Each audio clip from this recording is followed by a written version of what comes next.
I don't know. I don't know. We're ready to go. Are we ready? They wanted me to have it here because it captures some of that. Here we go. Oh, 7:10. Good evening, everyone. Good evening, and welcome to the December 12th, 2017 meeting of the regularly scheduled Hsdsb School Board. Melissa? Easy. Here. Jason Cipriano. Here. I see that Caitlin Parnell is currently absent. James Sweeney. Here. Karen Yasenka. Here. And Sophie Chiricello from Pinkerton will be absent tonight. Also seated at the board table is Assistant Superintendent Dr. Roxanne Wilson, and also in attendance is Superintendent of Schools Dr. Earl Metzler. Thank you. Please stand for the Pledge of Allegiance.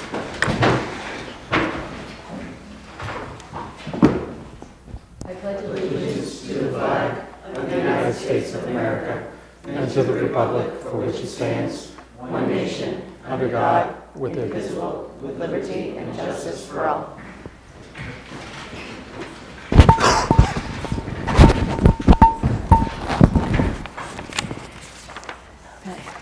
Approval of minutes. Please see before you two sets, a regular meeting and a non-public meeting of November 28th.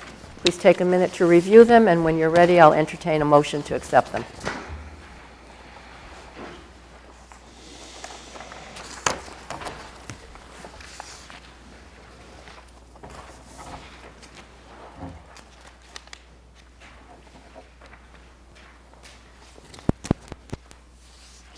Motion to accept the minutes. Second. Any discussion? All in favor? Thank you. It's unanimous. Thank you.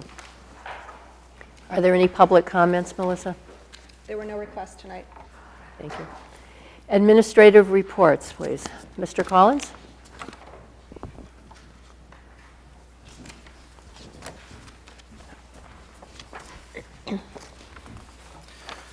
I just want to jump off of a couple things that are on the principal's report, so I'm not going to run through all of them. But I did put 3 things in future tense when I wrote this in the middle of last week. 2 of the 3 happened. The Central School concert was wonderful on Thursday evening. We had a very full house, lots of parents, grandparents, and family and friends there. Wonderful concert and art show.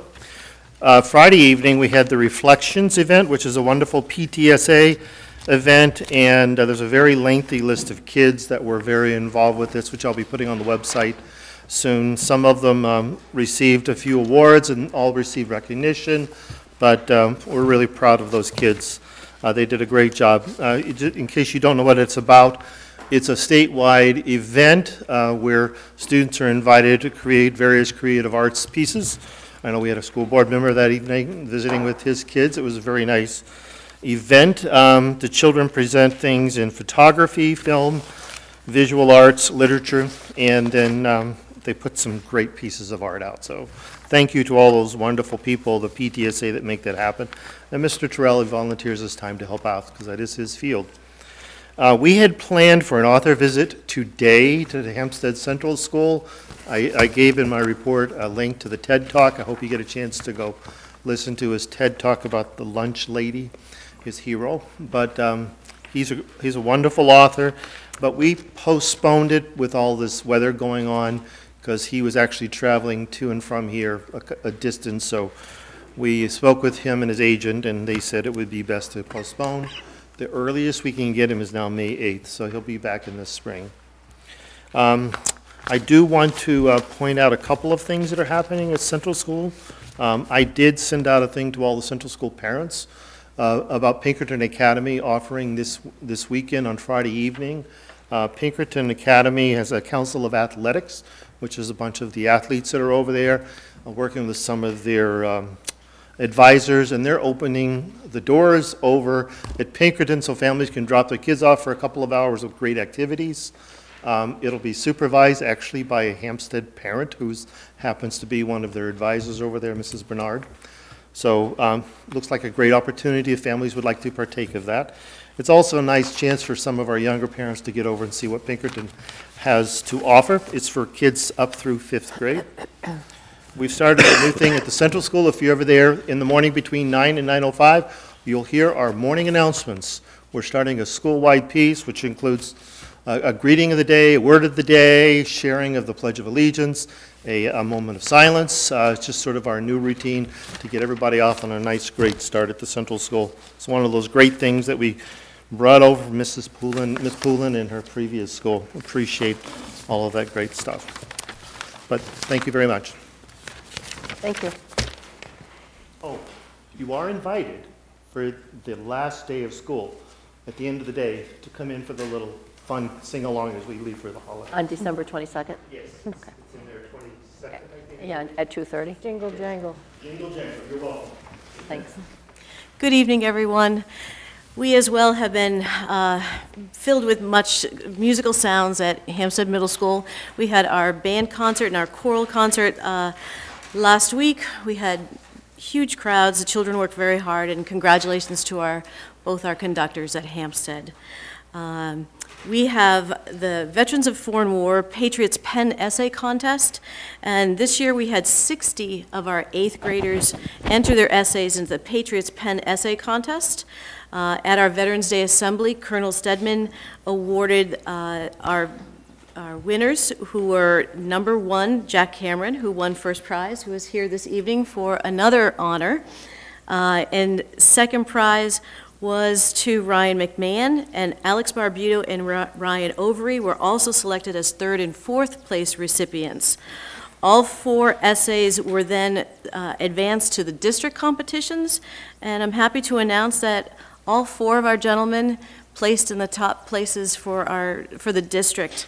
And there were some switches in the honors there. We had first place Alex Barbuto, 3rd place Jack Cameron for the district, and a 4th place tie with Ryan McMahon and Ryan Overy.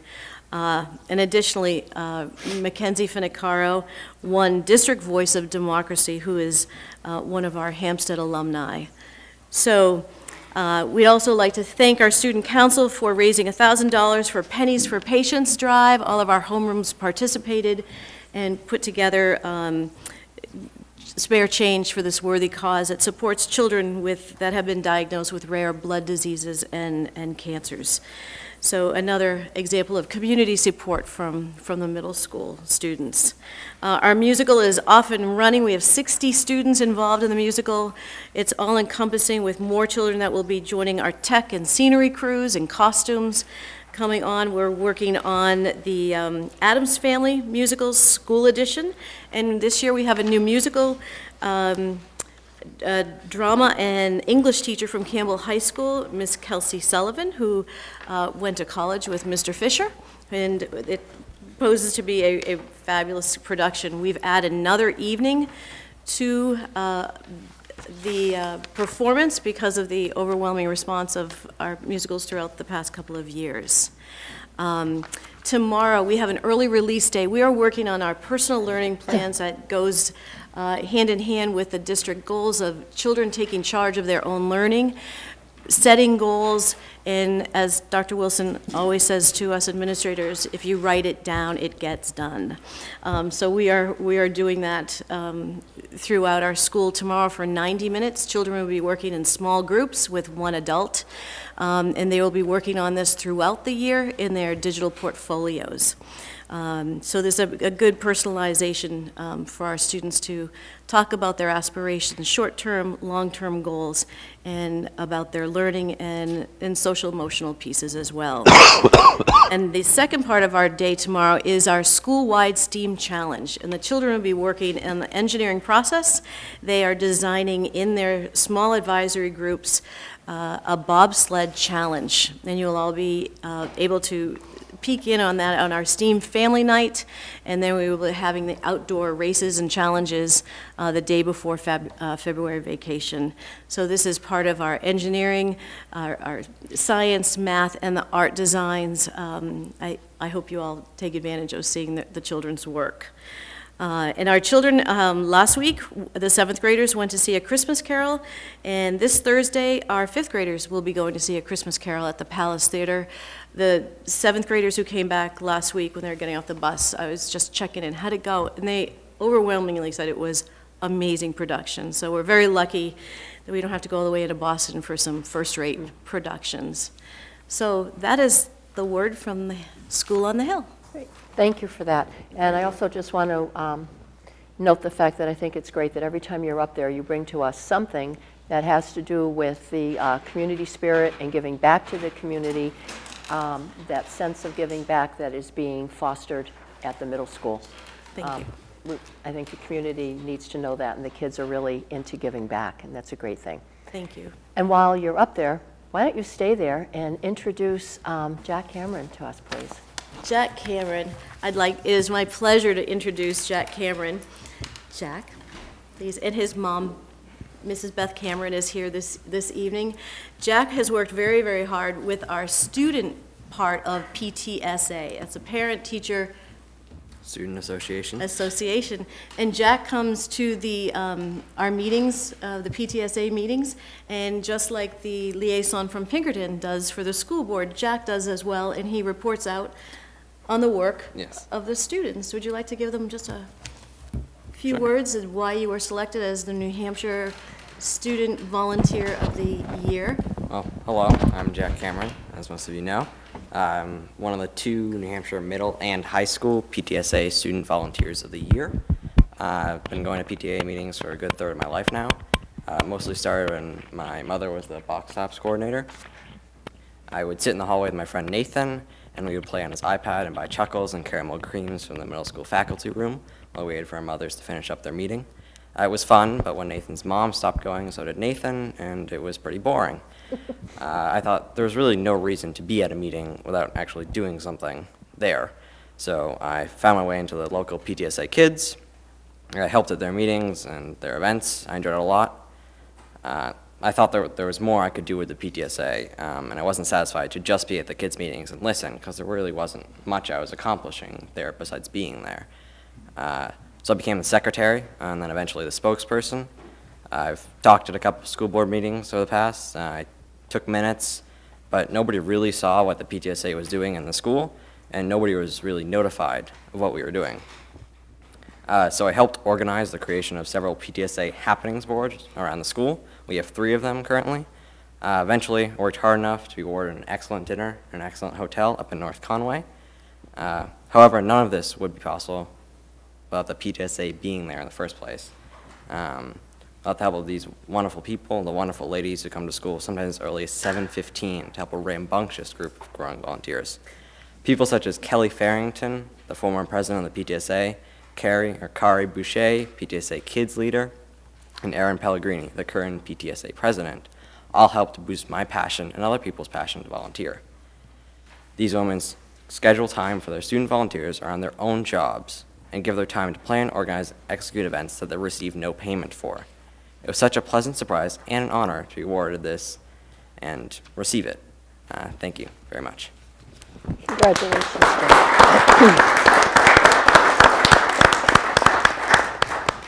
I think we should feel safe with our futures at the hands of this next generation. And congratulations, Jack. Thank you. You made us very proud. Thank you for your service. We appreciate it.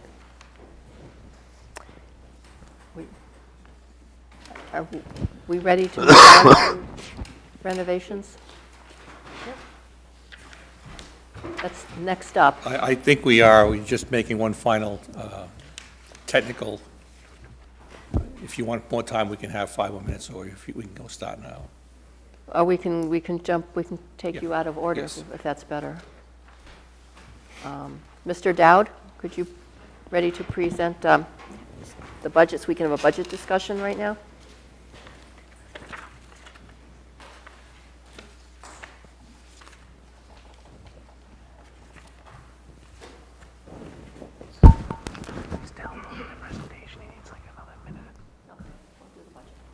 Thank you.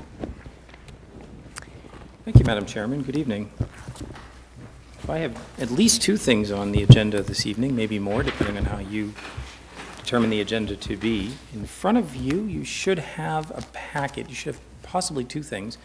One is a packet with some budget information on it in a more complete packet. It'll show draft 3 and 2018, 17-18 budget, compared to the 2019 budget. Here, pass that down. Yep, I think so.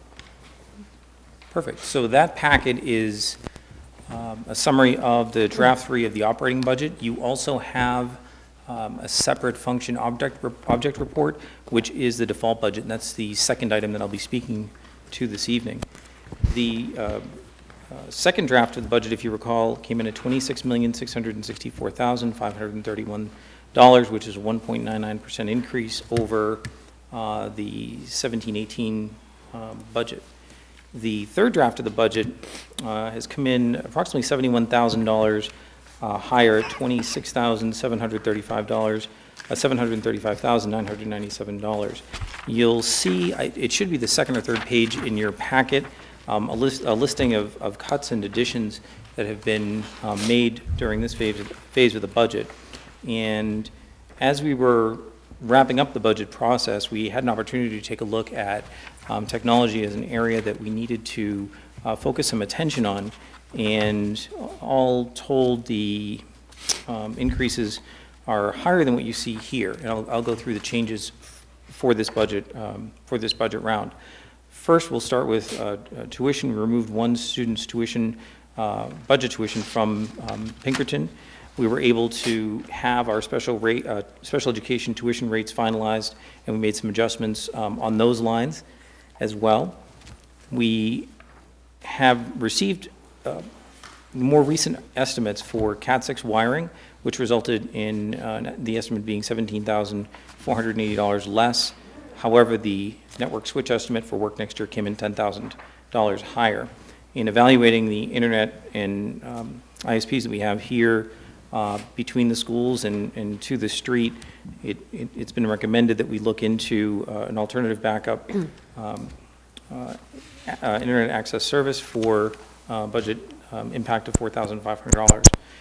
In addition, we thought that it would be prudent to include some additional funding for our IT staff professional development, sorry. We also have some aging equipment that is in need of replacement a lot sooner than we had anticipated. That came to our attention during the budget process.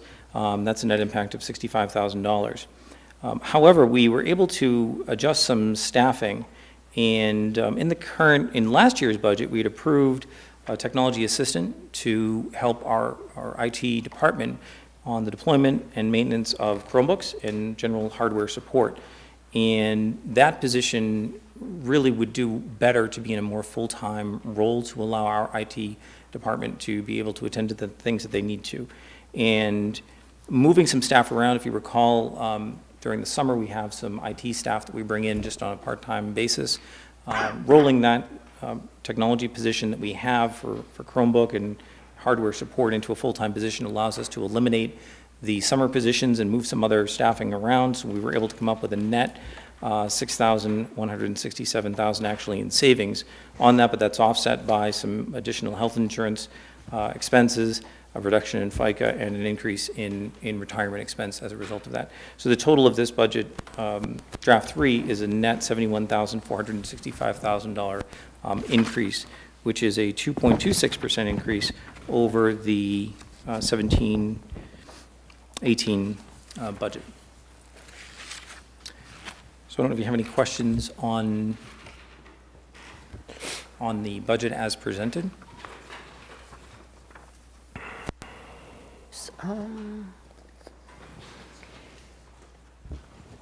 So does this take into account any increases or anything that we would need to do to increase technology? Yes. It's all in here. For the upcoming year, yes. Yeah, Okay. we have one project year after year subsequent.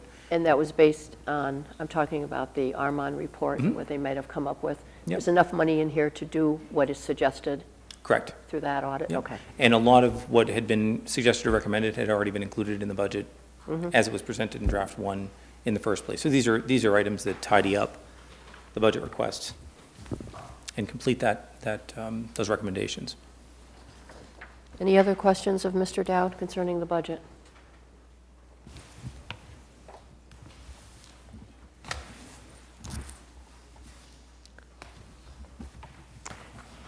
if we want to move this forward to the warrant, I need a motion to do so.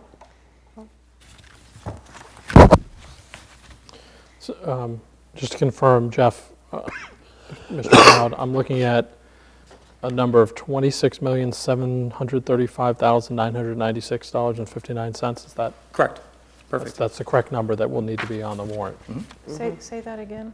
$26,735,996.59. Perfect.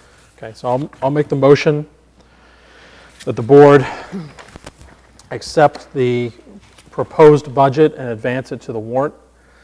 The budget in the amount of $26,735,996.59. I'll second. Is there any further discussion on the budget? If not, take a vote. All in favor of moving it to the warrant? It's unanimous. Thank you very much. Thank you, Mr. Dowd. Thank you. Since you're there, would you like to move on to the default budget? I'd love to. Okay. So the default budget is, it's not entirely clear from the document itself, but it's only a 3-column report. It's like this. It says Hempstead School District. There's a 2019 default column, 2018 voted budget, and difference column. So that's how you'll be able to tell what that is. It wasn't part of the packet that you just received. It was a separate document that I believe Dr. Wilson is handing out as we speak. Oh, okay. So as you know, as part of the default budget process, I follow the RSAs in place with respect to that particular methodology and budget development process.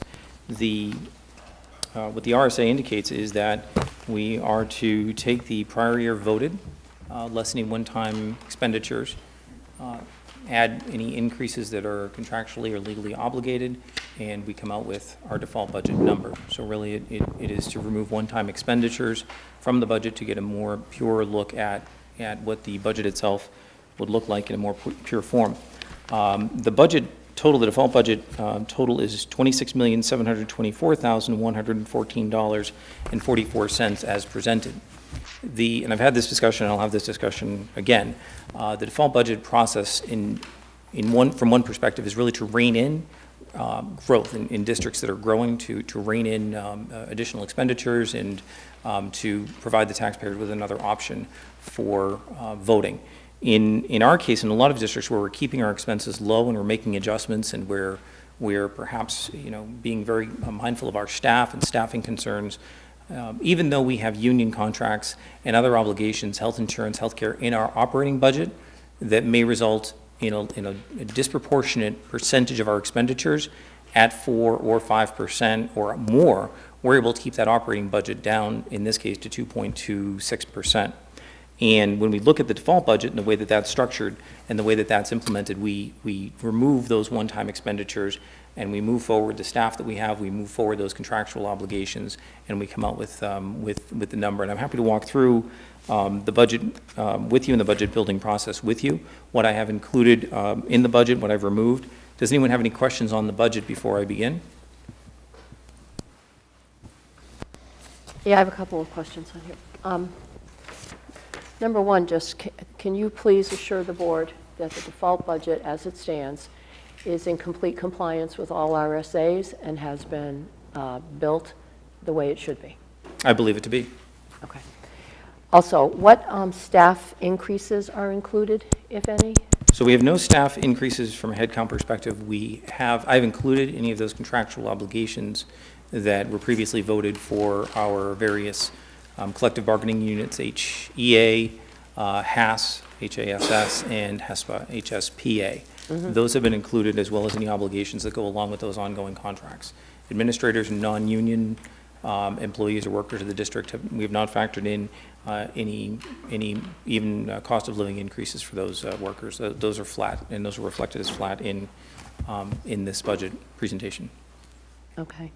And also, if you could jump to page 9, could you speak to the $24,000 replacement equipment? Oh, sure. Why is that in here? And that's under care and operations of grounds, the function code 2630. Mm-hmm. You'll note that in the voted budget that was an item that was voted in. That was to replace one of our vehicles. and I've excluded, and that's a great example, that I've excluded that from our 2019 default budget. Even though we may have replacement equipment included in our operating budget, I don't believe we have any replacement vehicles, but where we have replacement equipment, where it's really deemed just a one-time item, not a non-recurring expense, that's been excluded. We do not replace, we're not in the habit of replacing vehicles every year. So really, it's not a recurring expense. It's one that I do remove. There are certain things that we would be required to replace, like the oil in our tanks to heat our schools and different things like that. But that's a very good example of something that is removed from the budget because it is, I feel it to be a one-time, non-recurring expense. Question. Jason. Mr. Dowd, can you talk to us a little bit about how you project revenue, how you estimate revenue when you construct the budget? When I project revenue, I look at really where we were last year, what the trends are going forward into the current year, how our revenues are matching up in the current year to our budget revenue. We also have a much better idea as we get into the year relating to current year revenue, what our reimbursements are going to be, what our CAT aid percentages are going to be, how our Title I is looking, Title II, and how the state is looking in terms of its funding model. Going forward next year, there are a couple other variables such as the flux inadequacy aid that I look at, or that I'll be looking at more closely as we get closer to the finalization of the revenue budget, and really how we've been, what the state has been giving us and what the trends have been from outside revenue, meaning federal government, state government, any local revenue that we raise through rental fees or anything like that as well. So, and this is more for the board kind of to think about as we construct this. And part of the reason why I asked that question is this.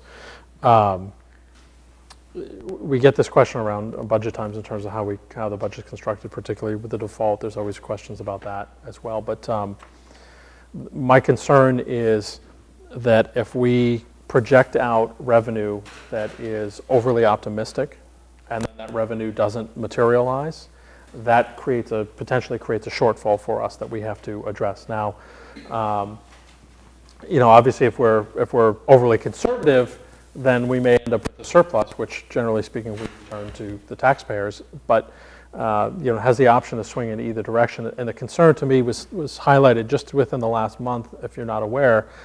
Pembroke overestimated their revenues to the tune of about $1 million, which meant that they were coming up short in their budget.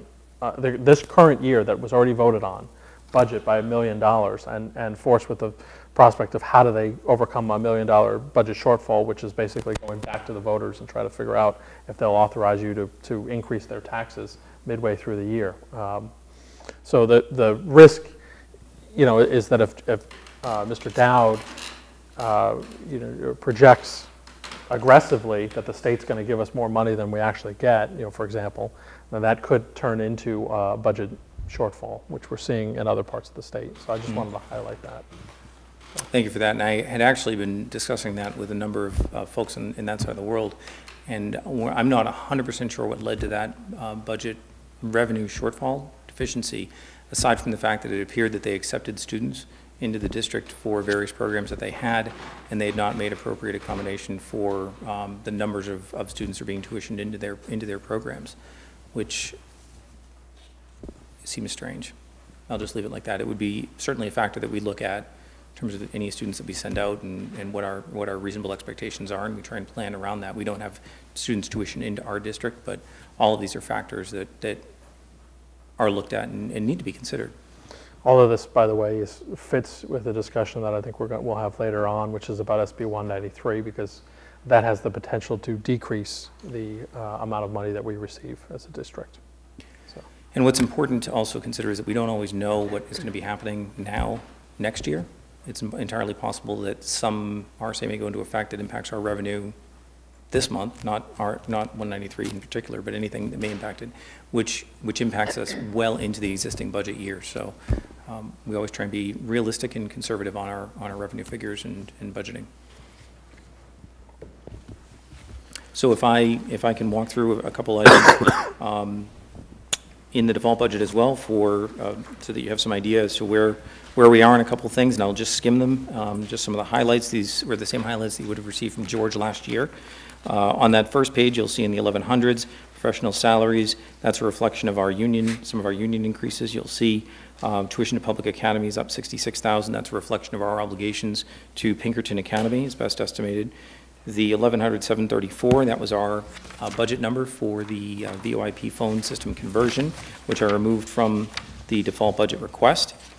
You'll see on page 2 various increases in the teacher salaries line and educational assistant lines, and those are typically just reflective of our obligations to the unions. Under the 1200s category, you'll see a number of increases that I feel we're legally obligated, have been presented by our special education director, and we're legally obligated to fund for tuition for private outside placements as well as certain residential costs. That explains some of the increase in that area. On page 3, you'll note not a whole lot of increases aside from some contractual obligations. The same getting into page 4. You'll note that some information access fee lines are up on page 4 as well as in some of the preceding pages as well, reflecting some obligations that we have at this time relating to our software contracts. And our cloud services. On page 5, you'll see some increases in professional education services relating to services that will be provided in special circumstances for our students, which we're, again, legally obligated to provide. You'll see some increases on page 7 for admin services, which is the SAU 55 budget. That's a contractual increase that we have. You'll note various credits throughout the report that have been netted out, where I don't feel the expenses are going to be recurring or they were one time. Moving on to page 8, you'll see similar increases, custodial maintenance salaries relating to those mandatory increases for our union staff. And we talked on page 9 about some of the increases in replacement equipment. And we have on page 10 increase of $90,000, reflecting a reasonable estimate of what our contractual increases are going to be for student transportation, both for regular transportation and $4,478 for special transportation. See some increases for, at the bottom of the page, for group insurance in the 2900 section, as well as Social Security, employee, and teacher retirement on page 11 that coincide with the increase in our union obligations. You'll note on page 11, the last page of the report, repair and maintenance showing at $200,000. We had that $400,000 included in that line for repair and maintenance for the central school roof project, which was obviously a one-time expense. That's been removed, leaving the balance what we would have had for balance prior to that for our ongoing and regular maintenance. And you'll see at the bottom of the page, fund transfers $125,000. That relates to the capital reserve, which was voted last year, which has been removed from the default budget as well. So if you have any questions, I'm happy to entertain those questions.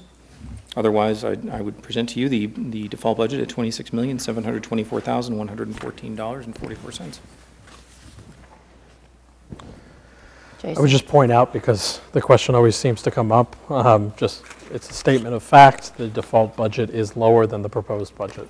But some people like to hear that, so I'll make that statement clear. It's an $11,882.15 difference. Just to state that fact. Are there any other questions? No? All right. If the board finds the default budget as presented acceptable, I'd like to entertain a motion to approve it. Move that the board approve the default budget in the amount of $26,724,114.44 and advance it to the warrant article. Second. All in favor? It's unanimous. Thank you. Very well, thank you. Mr. Dow, we'll bring you back up again later after we hear the presentation.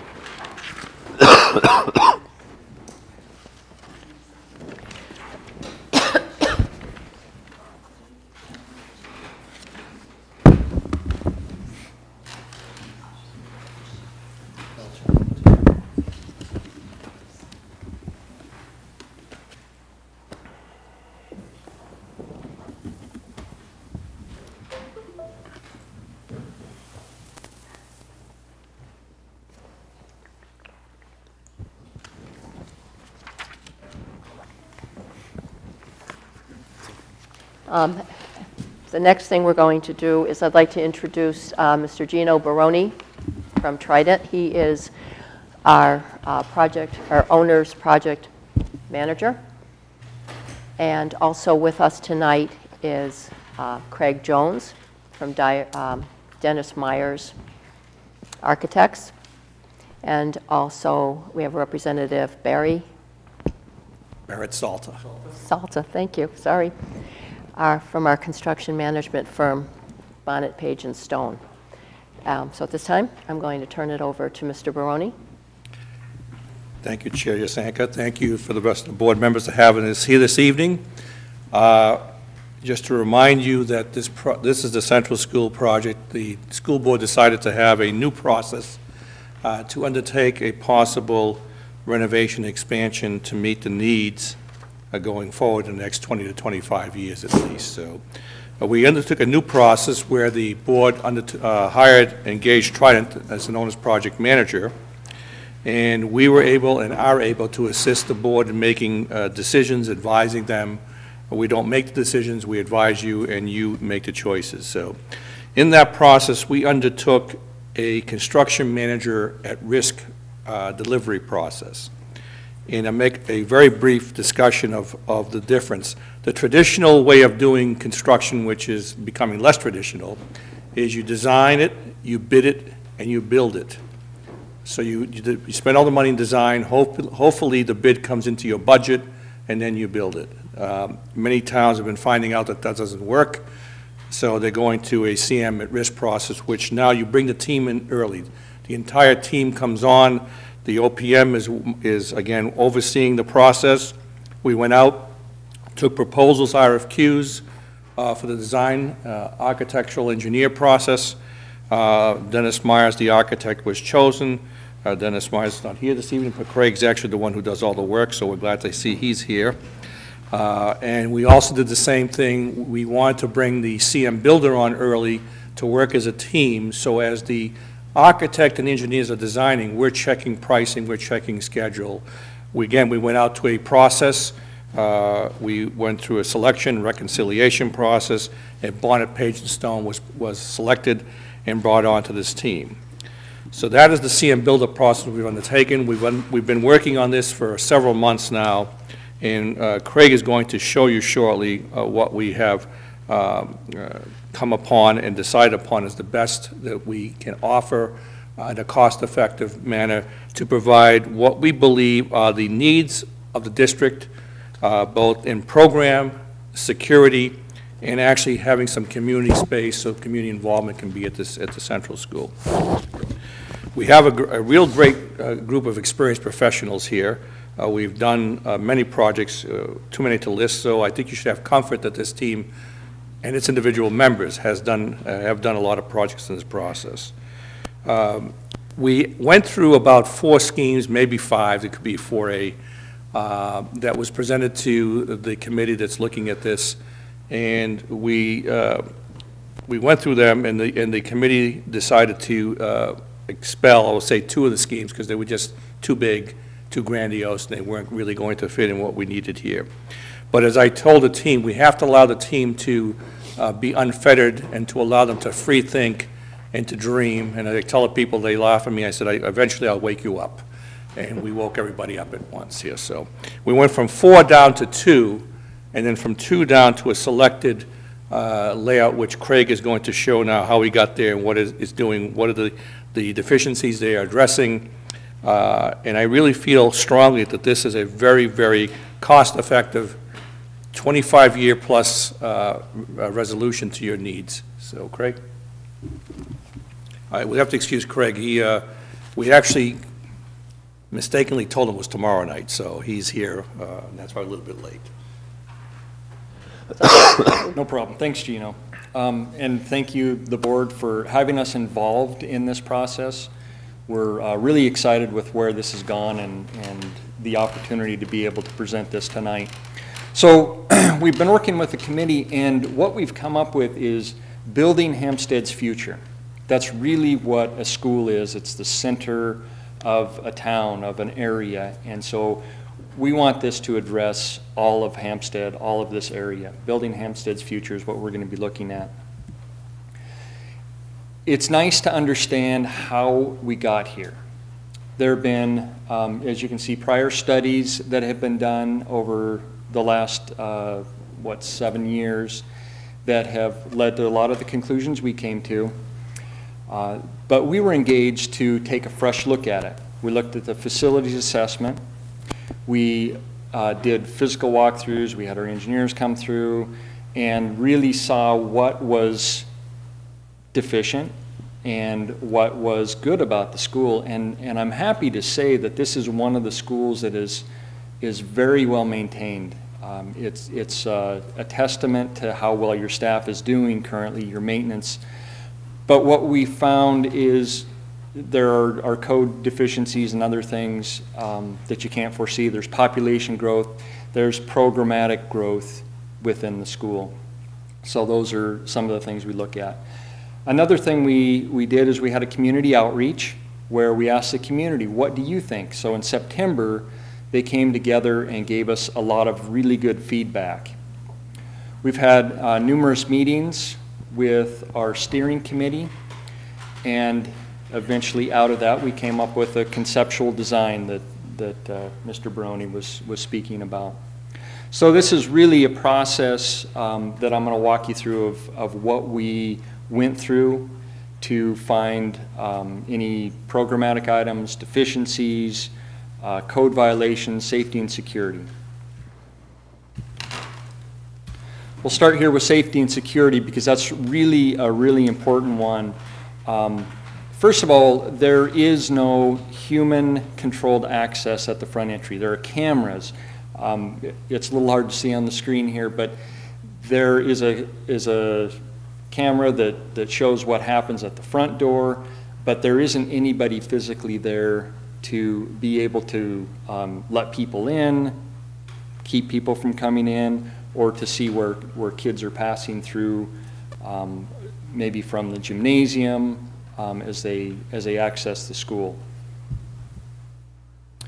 Another piece under safety and security is the access to the portable classrooms. That's come up in the past. The portable classrooms are out on the site, and it's hard to control what happens between those. And obviously there's some other code deficiencies too, which is such as no bathrooms. There are no bathrooms out there. So the kids are having to come back and forth when they can't be necessarily escorted by a teacher.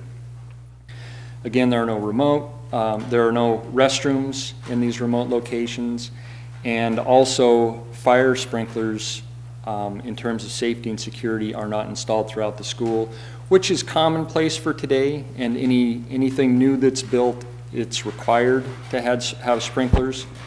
There are other ways around it, but in our estimation, as we walked through this, we found that it would actually be cheaper to install sprinklers than to create fire barriers. Next thing was code violations. There aren't a lot of code violations, but in previous campaigns, there are ramps that aren't meeting code, like the ramps at the front entry are a 6-inch sphere can pass through those, and it can only be a 4-inch sphere. Those are easy things to correct. There are other stairwells, and particularly in the 60s wing, there's a stair that's very narrow. It's not easy to use, but it's worked for a number of years. It happens to be a code violation because it restricts the travel. If a fireman was to try and come up those or carrying somebody, it's not a means of egress that is acceptable. Another code violation, this just gets to restrooms. There has to be a certain number of restrooms per student or per staff member, and it's a little bit lagging. There aren't any restrooms on the upper level, and there are not enough drinking fountains. These are not huge violations, but we want to be thorough when we go through this. There are some structural repairs that need to be done in the library. They've been monitored. The school is safe. They're not going anywhere. We had our engineer look at that as well. We found some other cracks that may not have been present in the past, but it's certainly something that would be taken care of in anything moving forward. Also, the classroom doors and hallways should have a different fire rating. If the building was sprinklered, they don't need that fire rating, but in their present state, they are supposed to be fire rated walls as you pass down the hallways, and fire rated doors with closers on them. In terms of building efficiency, the big thing that pops out is the uninsulated masonry walls on the Hsdsb wing. The windows that are present in there that are sorely deficient in terms of new standards.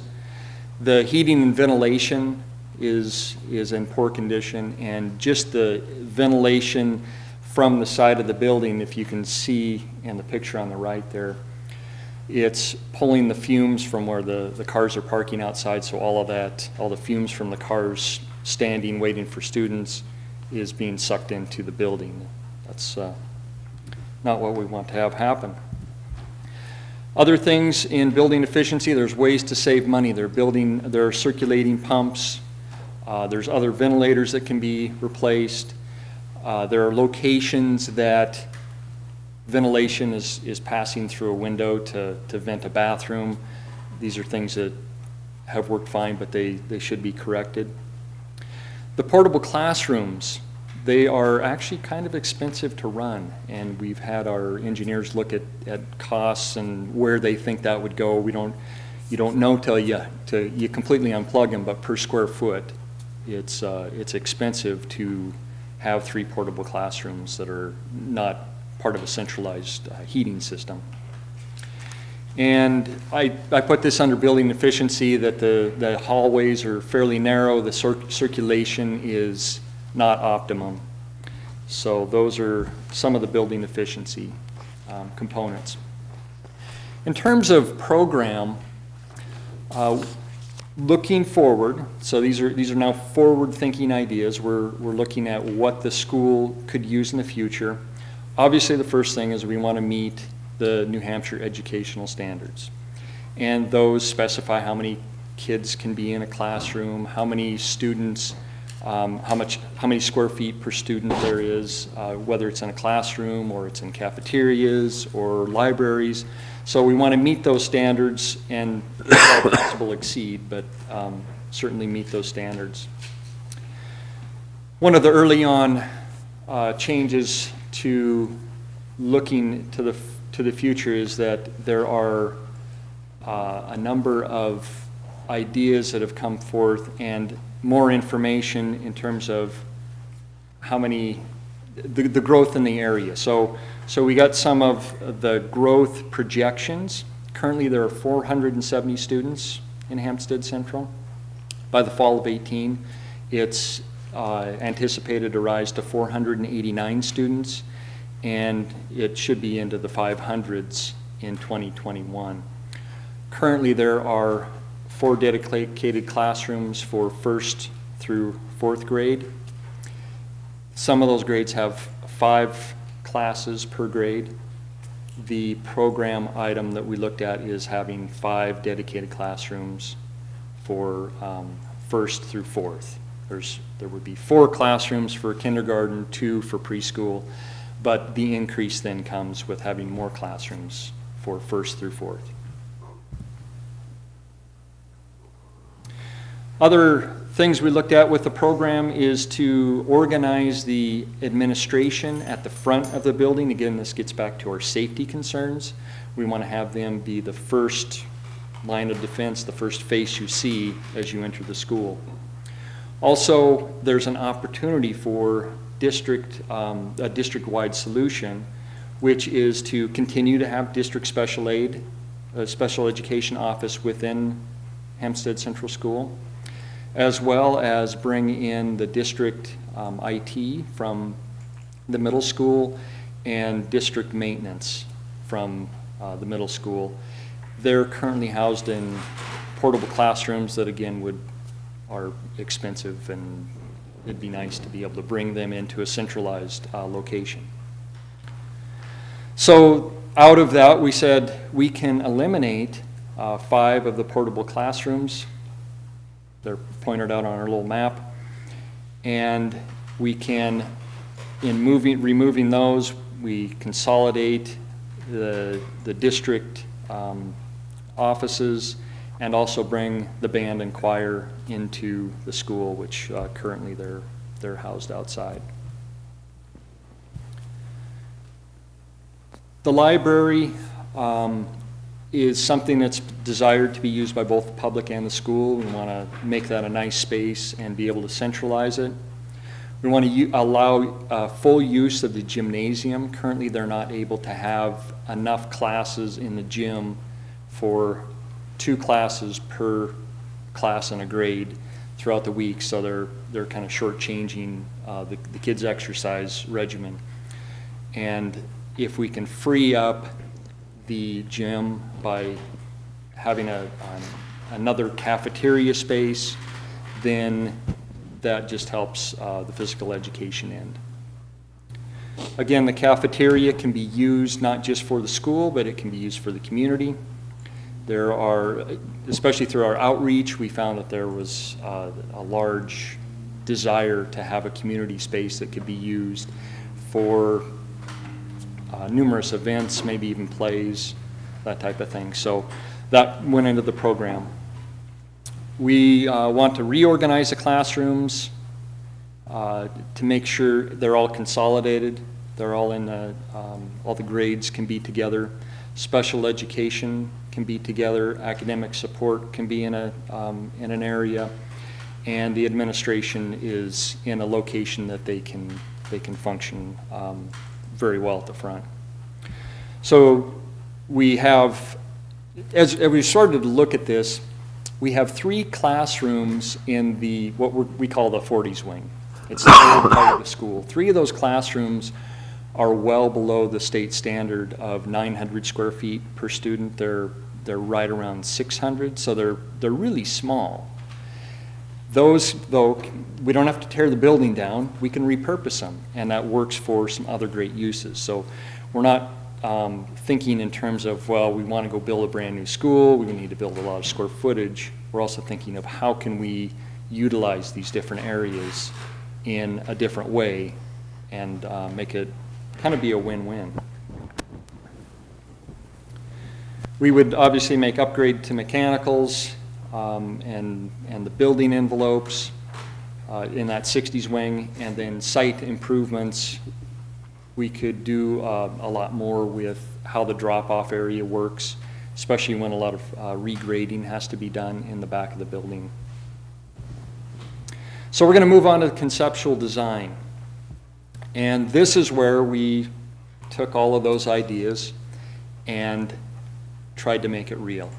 And as was pointed out, we went through numerous schemes. Some of them were, I think they'd be great, but it's almost like building a new school. This one fit all the programmatic items and kept it as efficient as we could in terms of when we look forward to the building costs. The way we approach this is to use an old school term, the 3 R's, used in a little bit different way, which is to repair, renovate, and renew. And we would start by repairing code deficient items, those areas that have structural repairs, work into renovation where we're being able to move some of those classrooms around within the school. And then renew would be building the new programmatic items that get us to that 25 plus, I would argue 30, even a 40-year look ahead, because we could build the space and it can be moved around in the future.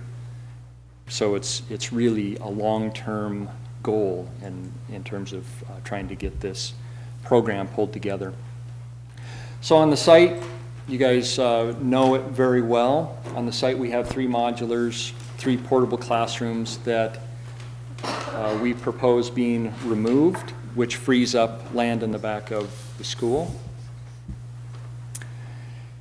And We would build in essentially 3 areas, new in 3 areas. The first area would be at the main front entry. The second area would be along the whole back side of the building, and that would enclose a courtyard space. And the third area would be new classrooms that would infill. There's a courtyard-ish space in the, it's on the west side of the building, and it's a great place to consolidate classrooms so that they fit into that part of the school. It also helps with where the building envelope needs to be improved. In terms of new construction,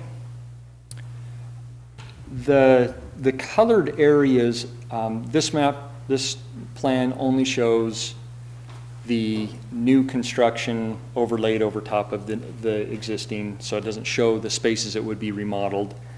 So in terms of new, on the main level, we would propose having an administrative area with a new front entry, and that is down in this corner. In the back of the building, a cafeteria, a music room, a library, and bathroom. So we would need to add restrooms to meet codes. We're already a little deficient, but with building this new, they would be able to be built into the new part of the building. And then on the upper level, we would build 2 classrooms, which would be placed over top of the library. So what has been improved in this is that there's a new controlled entry. The portable classrooms have now been replaced with other educational spaces. We improve access to the playground, and we now have a courtyard space that can be utilized for other instructional needs and potentially for the community. The community actually spoke a lot about having more of an amphitheater space where they could hold summer events, and it would certainly be appropriate. The programmatic criteria met with just the new is additional classrooms, again the cafeteria, library, and band. Those would be all open to the public. The public could have an entry in the back after hours so that they could access that. They would be partitioned off or blocked from being able to enter the rest of the school, so it kind of functions like a community center. There, obviously everything would be to the highest standards of new energy efficient design. Circulation around the school, I'll show you that in a next slide here as we get to that. And then obviously the site improvements. This plan shows the remodeled areas and how we would be taking care of some of the code deficient locations. So if you can see the red line, that red line is where the building envelope of the 60s wing needs to be brought up to code, or just brought up to comfort level, which also helps a lot in terms of your operating costs per year. The building envelope means that you would be, we see it as insulating to the outside of the existing system. It's a masonry wall that on the interior can remain in place. We don't have to do any costly repairs to the inside of the building. We would do a new skin on the outside with windows, a roof, and being able to seal that, that part of the building so that it is very energy efficient, and it'll look nice too.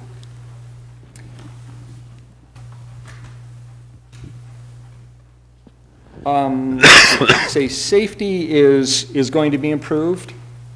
Safety would be improved by fire sprinklering everything.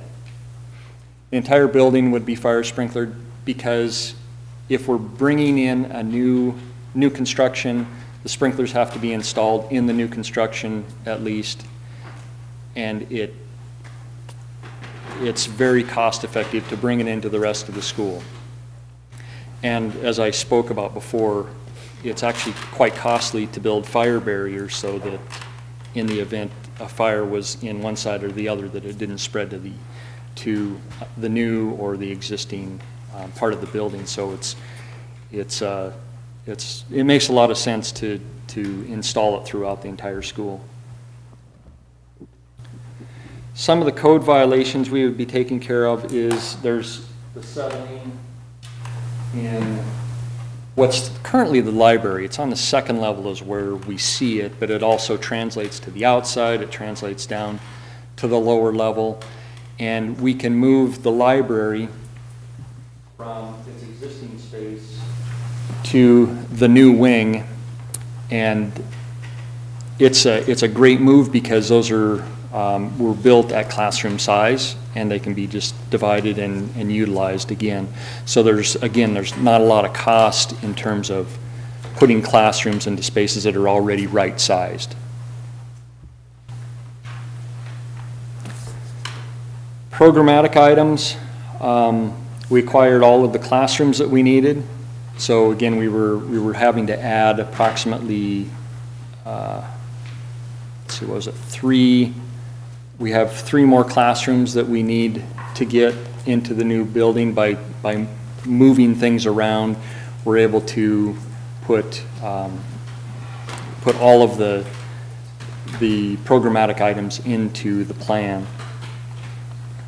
Classrooms now can be clustered. Currently there are, I think it's the second grade is on 2 different levels of the school, and it would be very convenient to have all of them clustered together. So this plan takes care of that as well.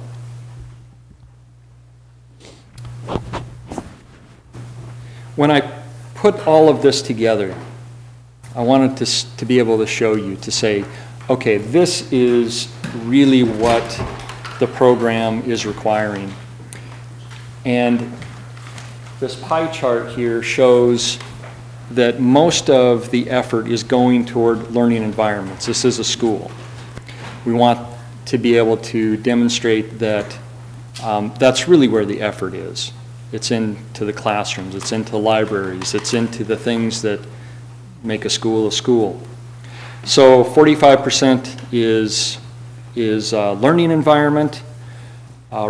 We have to make the code repairs and do the remodels. That's 21%.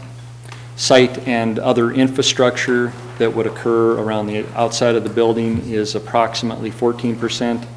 District-wide solutions by bringing the district into the school and creating a space for them is 8% of the budget. I shouldn't say the budget. This is the effort, the work going into it. And safety and security, which our group identified as something that's very important, is 12% of the budget, which is the red pie shape. Circulation, this is a blow up of the main level. And circulation, you can see that there's the main entry now has one control point. Then there's a circular access all the way around the school so that students and teachers can take their kids multiple directions so they don't interrupt other classes or other classroom activities. They can get to the cafeteria, they can get to the library, they can get down to the gymnasium. So we wanted to think of this as having good circulation to get around the building. Also, there's the courtyard, which, as many of you know, is a sloped area, so we see that as being a terraced courtyard. There's also improved access to the playground to the back, and drop off and pick up would be in the same location. So it's this also leads to that. There are a couple ways to get to that location. Again, on the main level, we have this cafeteria space that can be used by the public, and it's laid out so that a portion of the cafeteria can convert into a stage, so that presentations can be made there, so that plays could occur there. It's large enough to accommodate pretty good events. We can seat 220 students at a time in the new cafeteria. The existing kitchen is able to stay in the same location. We have to do very little in terms of changing that around. There's equipment that could be replaced, but it doesn't have to be. Currently, they serve to the gymnasium, the cafeteria. Now they just reverse it, and they are able to serve to the other side. We've added the new restrooms that work for all of the public functions in this one isolated area, but it also functions for the whole rest of the school. And then the library can be utilized as other learning environments, other classrooms, other breakout space. This is the front entrance. We have the new administrative addition that has a lot of great sight lines. They can see the buses that come up to the front of the school. They have a window that looks into the new main entry. They can see to the back hallway, to the hallway behind them that passes into the gymnasium, so they can monitor all activities at the front of the school. And it also gives an access point. We would move the district special education office. They're currently on the second level in a kind of an inconvenient place for the public to get to or parents to come. Works probably okay for the students that are in the school, but it's a district office, and they might not actually be in that school. So this puts them in the old administrative area. So it's, again, it's an easy conversion. They can move into those spaces, and it's already set up as an office setup. And they have pretty good access because they're at the front entry. They can check in and go straight up to the district special ed without having to pass through the school. On the far end of the school, Hsdsb wing, we're making those envelope improvements. We're infilling for the classrooms. We're doing some repairs where the structure has settled. And then we would bring the district technology and district maintenance into an office in the back. They have their own outside entrance if that's desired to come and go. They probably would go through the school more often than not, but there's also currently an outside entrance there. On the upper level, again, we've got the infill classroom. We have, for special education, they can move into where the old district special ed was because it breaks it into small classrooms so they can do all their listening skills and one-on-one instruction. And the upper level of the Hsdsb wing that does not work well for a classroom actually works very well for the special education needs. And one of those would be converted into a computer lab as well. So to just recap on what we see as the important components to this plan, the merits of the new building is that it is safe and secure, has a safe and secure entry. It now has an added cafeteria, library, music room for the school and for the public to use. It has clustered classrooms and improved circulation. The new design is energy efficient and it maximizes operating costs savings. It's obviously code compliant. That's number one important for us, and fully sprinklered. The site access is improved in the back of the school. District offices now are consolidated into the school, and it meets all the New Hampshire educational standards. So I will leave you with that. If there are any questions, I'm willing to answer. You stay there, don't have to move. Again, we want to just summarize the driving factors of this design after much discussion, some of it very lively and spirited. that we're really looking at a safety and security upgrade, removing the modulars. That in itself is safety and security, but also bringing those students into the mainstream, which is very, very important to have them part of the day-to-day activities. Program is really driving this. I want to make sure no one thinks we're doing this because there's huge increases in enrollment. There is a slight increase, but the program is the really reason we're doing this. It's for the current and future teaching and community spaces that are so needed in this facility. We have better adjacencies, more efficiencies, teacher groups, and the whole way it's structured now is really a more efficient way of delivering education. This is a 25, and as Craig said, probably a 40-year, knowing how schools are, probably 50 years. Because you won't be coming back here again to do this again, unless there's some tremendous reason to do so.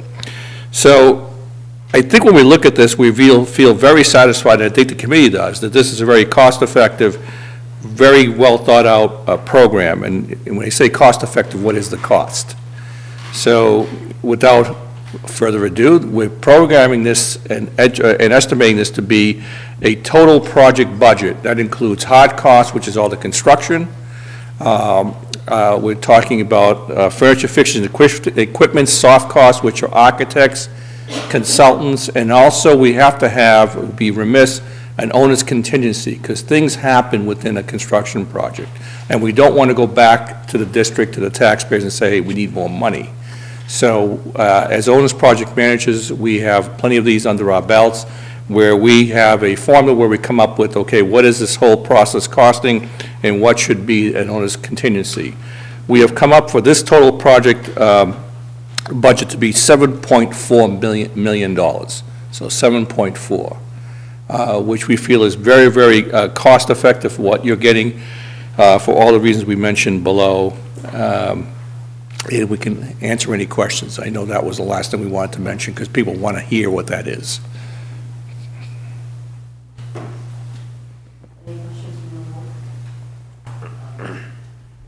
Last year's project was 6.2 million, I believe. Was that right? Was 6.4 million? What was it? Do you recall? Last year. Yeah, the failed. No, it was 5.2 the year before, wasn't it? All right, so this is the total cost. This does not include any bonding that may have to go into that. And I think that would be a conversation probably for another time, wouldn't it? Or if we were talking about doing this on a bond.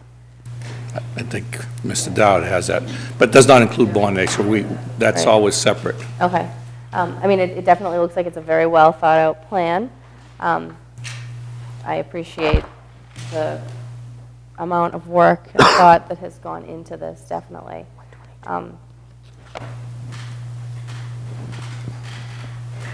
Solves all the issues that we knew of and some that we didn't know of.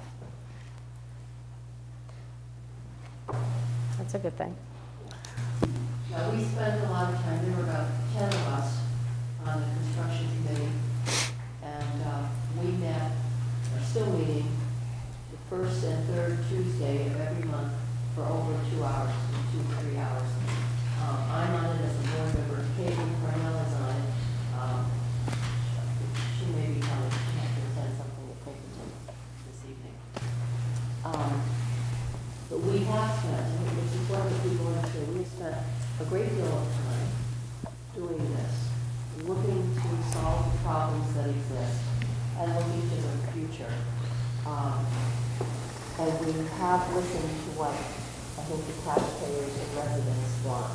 We had a public meeting in September, as Craig mentioned, and all of those concerns were taken into account when this design was chosen. Again, I know I said it before, but I just really think that this project is the way to go. We have had professional guidance from the very beginning, unlike in the past where there were 5 board members who really did not have any.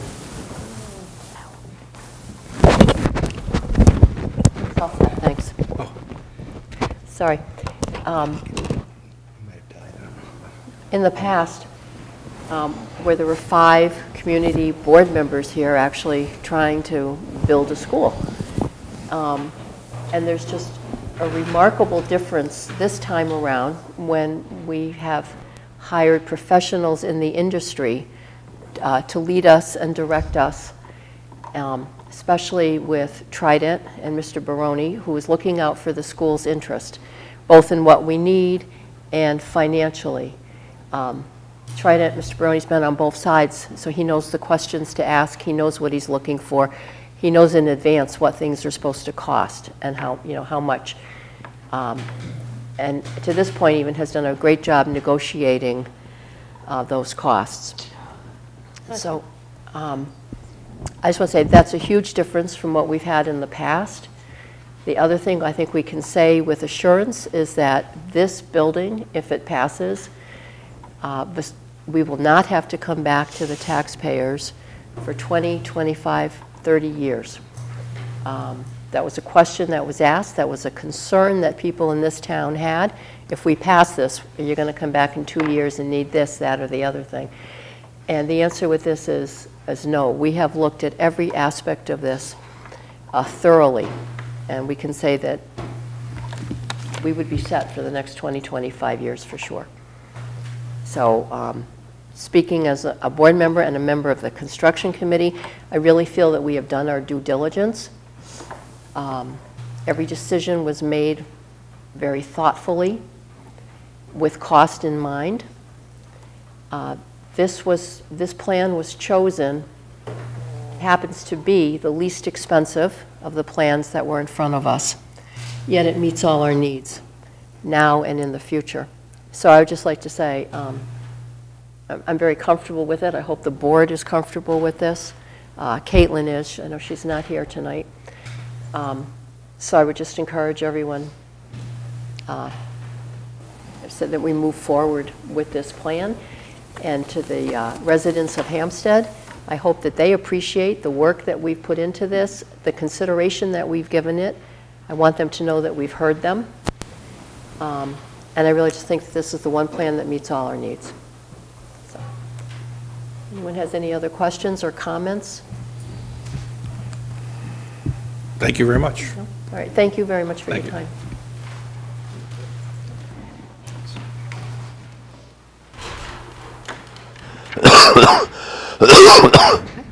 Move on. Back to the agenda. Jeff?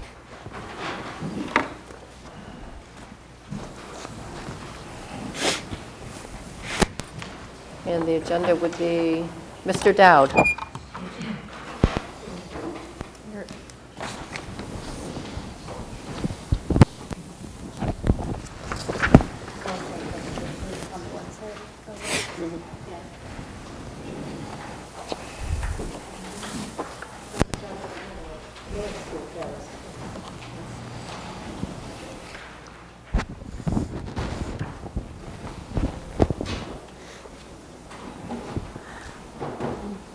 In the agenda packet, you will see that you have an example of the warrant that was used for last year for language in trying to determine what warrant articles we will be looking for, specifically around the bond and the operating budget, which we have the numbers now, so we can put the operating budget warrant article together.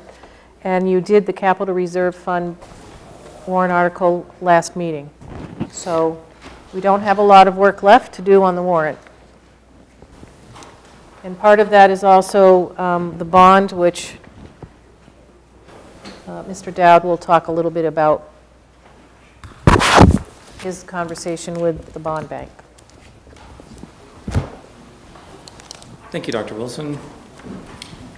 Madam Chairman, you have in front of you 3 documents from the New Hampshire Municipal Bond Bank, which I obtained reflecting the most recent rates at a total project principal cost of $7,400,000. If you were to entertain a thought process on the bond relative to the warrant, these are some great documents to be taking a look at.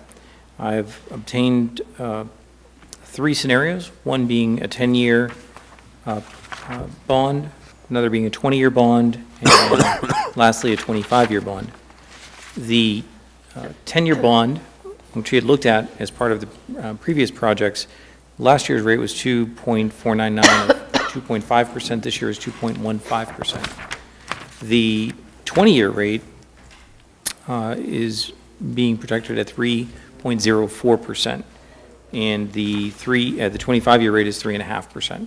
So of all three scenarios, the project is going to cost more than what we've seen in the past. However, from what I've just seen in the presentation, it certainly appears that the project is set to meet the school's needs, not the immediate needs, as I think we had looked at in the past, really what our immediate needs are and how to make those sustainable for the future. Perhaps a 20-year bond would be more conducive to what the board is looking at this time.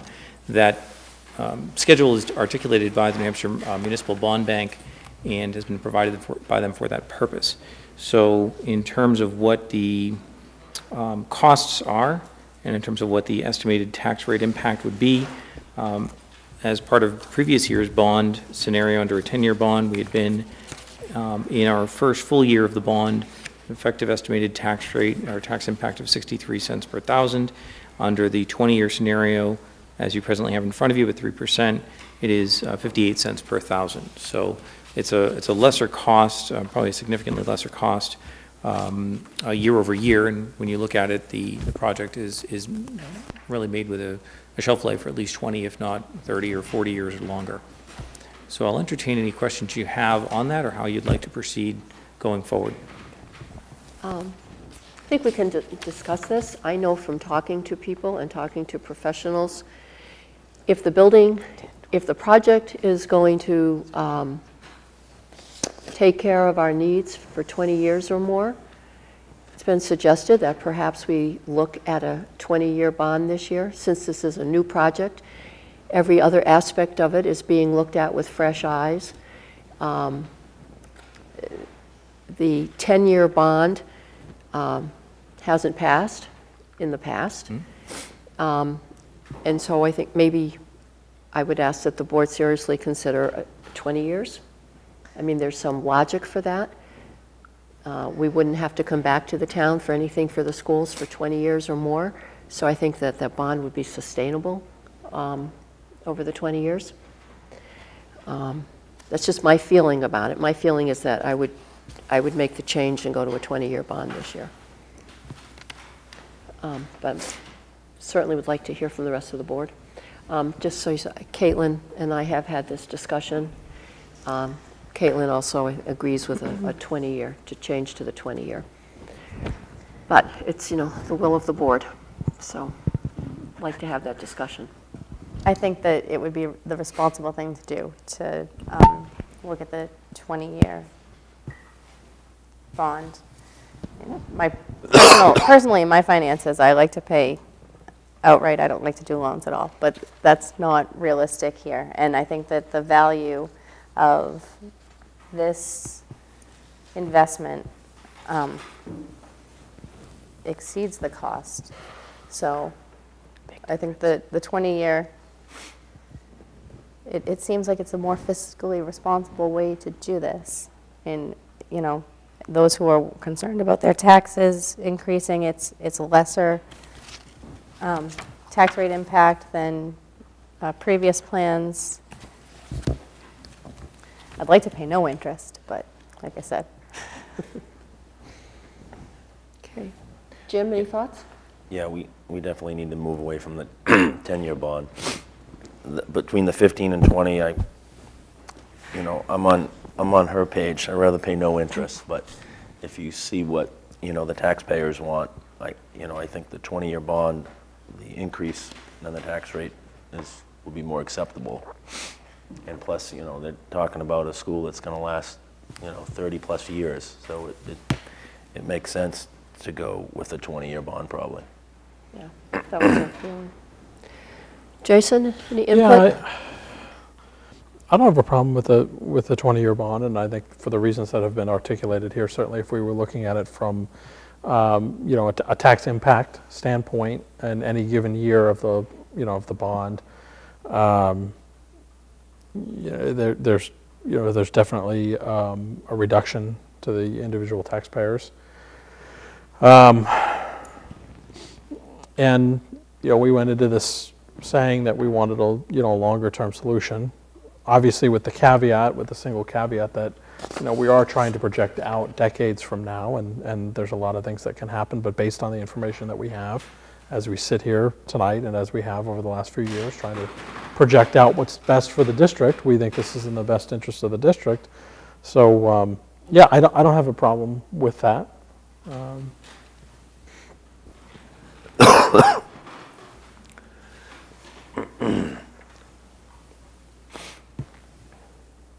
So we need to direct you? Do we need a vote? Do we need to direct you to? Be appropriate to, well, I think you have the form of the warrant in front of you relative to the bond, if I'm not mistaken. And it would probably be appropriate to have a vote or consensus at least relative to us assembling, or the SAU assembling the Yeah, warrant. so we should 20-year vote to bond. advance it to the warrant. advance it to the warrant. The language is prescribed by the law, but we can specify which type of bond that we want. I have a question here, and I cannot remember if this has been answered in years past. I honestly can't remember. The article name, do we have any discretion in that? Do you know? Do we have discretion in the article name, or is that fixed? I believe it was fixed in a prior project, but I don't recall precisely why. It was fixed at a point, and I think if we Talking about the title? Yes. Like bond issue, one-story Hampsteads? Yeah, I'm just wondering if maybe we want a different title to go with it. I think now would be the appropriate time to talk about it, because I think last Yeah. year when that was being looked at, we were too late into the process. I think renovation and improvement seems to fit the best. Well, it's not an issue.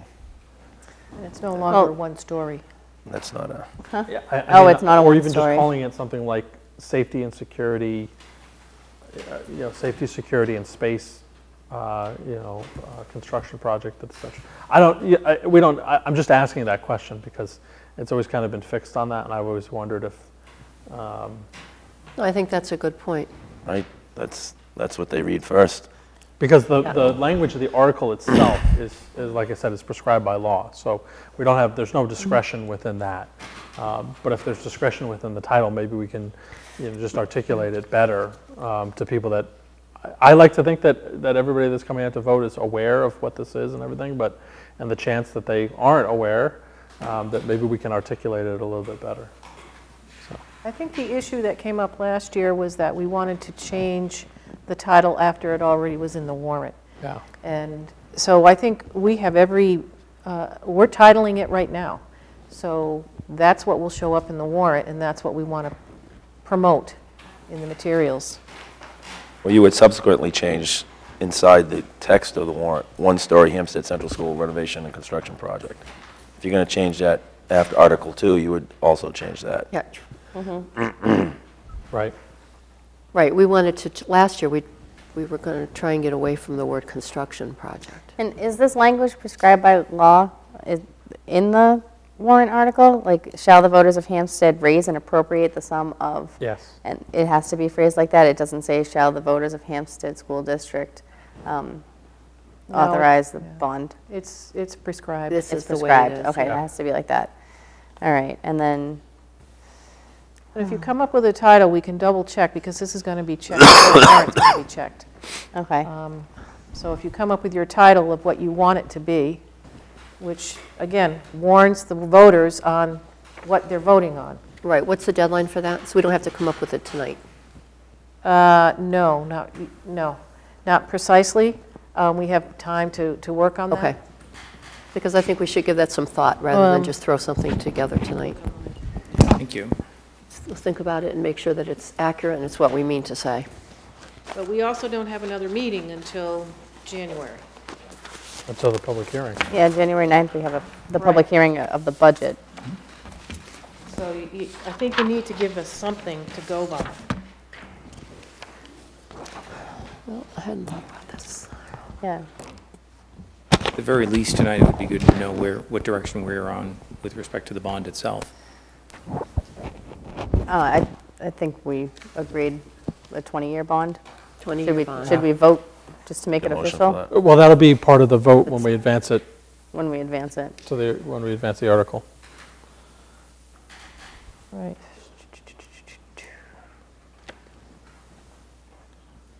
Shouldn't it be not Hampstead even School one District story. Safety and Improvement? Right. I mean, it's not even, frankly, it says one story, Hampstead, it's not even one story. It's 2 floors. Well, yeah, because it's different, but it was a good catch, you know, Yeah. good one. I hadn't even This thought was about just it. one that was used as a Right. model from previous years, so Right. it was just taken from another year. So it does have to say a bond, it's a bond issue. Right, it's And just that then- middle part. It's the middle part. Hampstead Central School renovation and improvement project is what we've been calling it. If you want to get away from the word construction, you can say That's improvement. what we've been using, improvement. So why don't we stick with that? What did he used repair, renew, and renovate, the 3 Rs in the presentation. Repair, Repair, renovate, renew, yeah. repair, renovation, and renewal So project. could we Yeah. do Hampstead Central School, repair, renovate, renew? So you just want something now to move it forward, but it still could be changed. I think it can be changed. I mean, we have to post it by the end of January, but for your public hearing, you should have the title secure. Once it's posted, we really ought to make sure that that's final at that Right, point. I would that's think. where I think we got into the Yeah. problem last year. So this meeting, the public hearing is the next meeting we have. Yeah. So you want to do that, the repair, renewal, and renovation project? It covers everything that we're doing. Yeah, and it should say Hampstead, either Central School or School District on it, because it's, I mean, It's district-wide. it is right? district project. Right. And also, you know, so they know which warrant they're filling out on. They know what's getting renewed. So, Hampstead School District. Well, it's at Hampstead Central. I think you have to, don't confuse them. It is central, you don't want to just, I think this is all about, this is going to be done at the central school. the only thing So- that is being done, though, at the middle school also is those 2 portables that are at middle school are going to be gone. And then the office space is going to be created over at the Central School for it. Correct. Yeah, I don't have a problem keeping it I would at the just keep it central school. Hampstead Central School. Okay. Because I don't want to confuse people to think that Repair, renew, and And renovate. renovate. repair, renewal, and renovation. Project. Repair, renovate, renew. Yeah, Okay, renew's the repair, last one. Renovation, and renewal. Let's keep the tenses all the same. Say again? Repair, Sorry. renovate, renew. I'm getting stuck on that. So. You're going to drop bond issue, right? That doesn't need to be there at all. I'm not hearing it. Bond issue, the Is that very gonna first. drop? Renovate. Oh, sorry. Repair, renovate, renew. Repair, renovation, and renewal.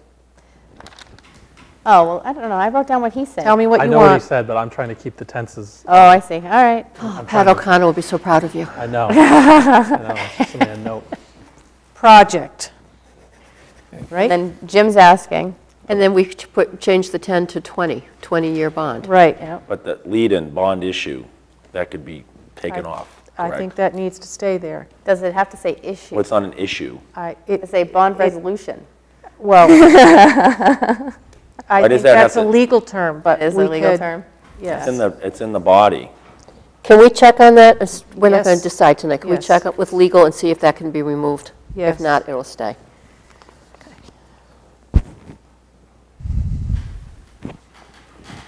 I think you just have to be clear with the voters. It's a bond. That's what they're voting on. Well, it says it. It says the end. 20-year bond. 10-year bond, like, I think that's the point. It's kind of redundant to say to It both says it ways. at the end, then it Unless says it it's, in the body. you know, again, unless it's required. Okay. If it's required, then it's required, but otherwise it's stated multiple times.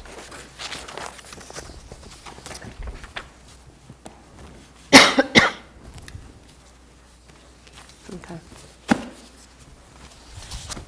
All right, and then what do we want to put for dollars? You want to just follow the 20-year? If we have direction on the 20-year, then we can fill in, Yeah, we've you've given us what we with need. the 20-year, so Yeah. you can fill in the appropriate numbers. That's right. We have consensus? Yep. And then, should we vote? I think we Yeah, I have to think- vote. Just, let's vote on it to be Yeah. sure, okay? Please do. I'll make Making me the, nervous. I'll make the motion Fine. that the board advance the, so what are we calling it again, Dr. Wilson? The Hampstead Central Hampstead School. Central School. Repair, renovation, and renewal project. Repair, renovation, and renewal project to the school district warrant and input numbers for a 20-year bond. Second. All those in favor? Unanimous, got your vote. Great, thank you. Well done, thank you. Any other warrant articles you want to? Should we put the general acceptance of reports, or does that automatically go on by default? Yes. We don't have to vote on that one? We already voted on the capital reserve fund, is that right? I think we did do that already. You already have the operating budget? Yeah, okay. Yeah, we did I the just wanted operating to double budget check. earlier this meeting. Thank you. Okay. All right, good job.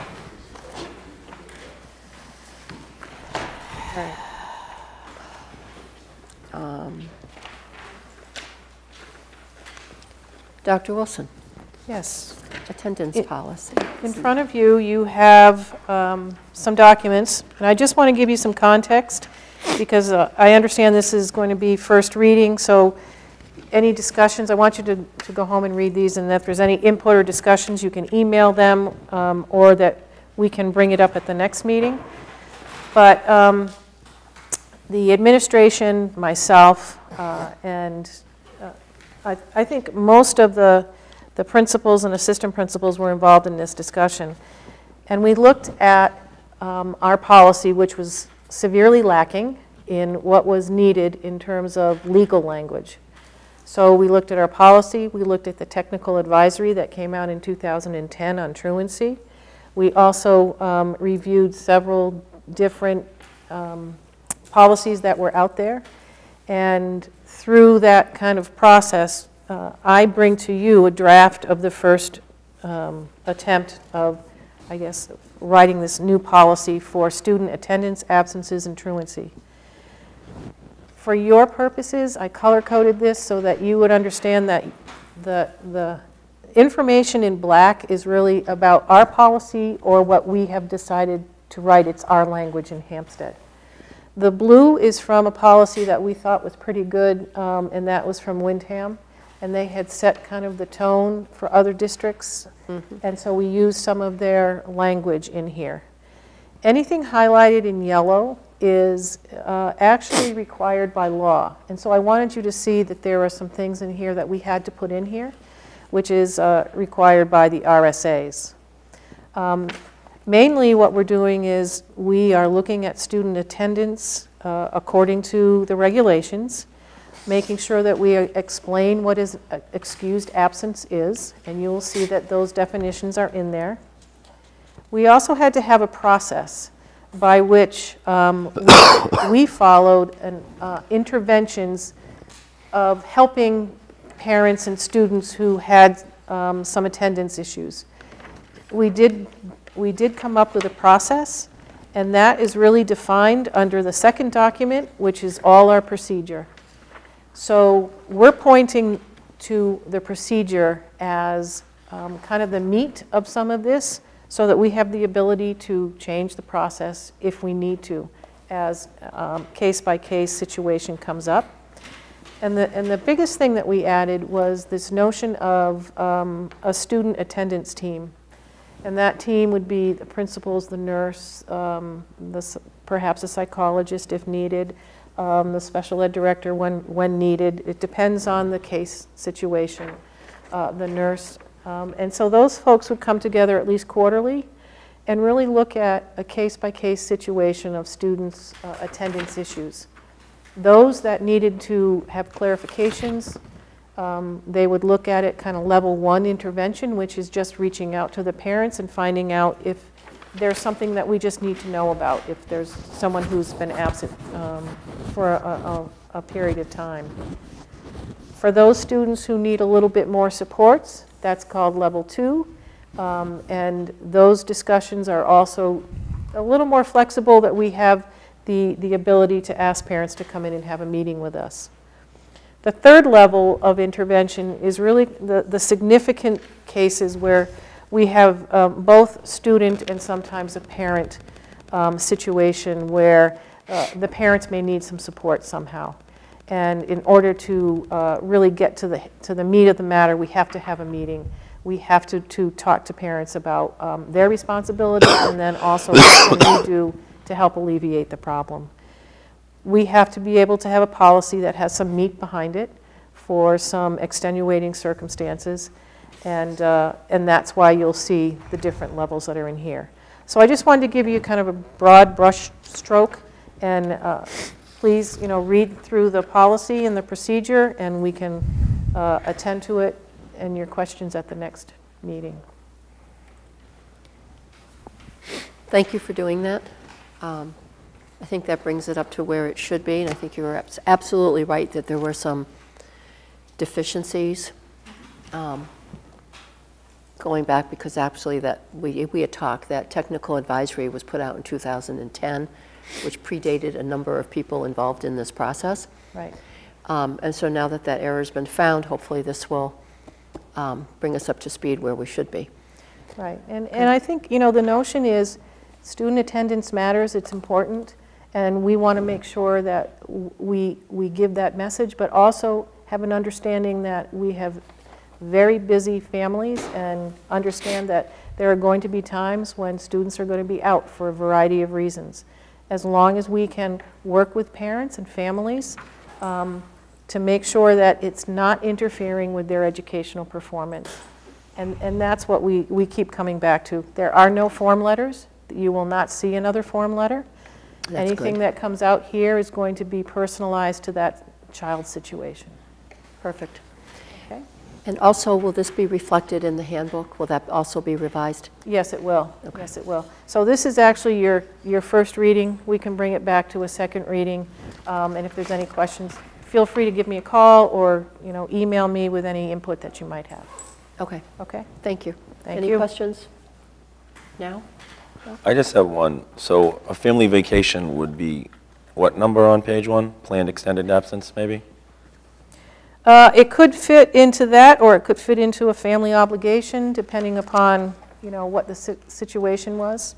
So then on page 2, it says the school principal or his designee may grant special approval for a vacation? Yes. That has to be a conversation with the principal. So it's not every single case. I mean, if something is involved where, you're going on vacation for 3 months, and we have had situations where students have been removed, that's a whole different story than I'm going to be absent for 3 months because we're going to Florida for the winter. And so... Didn't even think of that. I was just thinking about a week. Yeah, and that's typical what 3 we months. have. Wow. We do. I would suggest that one thing that I think is missing in here that we should think about adding is there doesn't seem to be, unless I missed it, there doesn't seem to be an appeal process. If the parent, if the parent applies for an excused absence and the principal or superintendent denies it, then they should be able to, in the same way that a suspension can be appealed to the school board. Mm-hmm. Well, some suspensions can't be.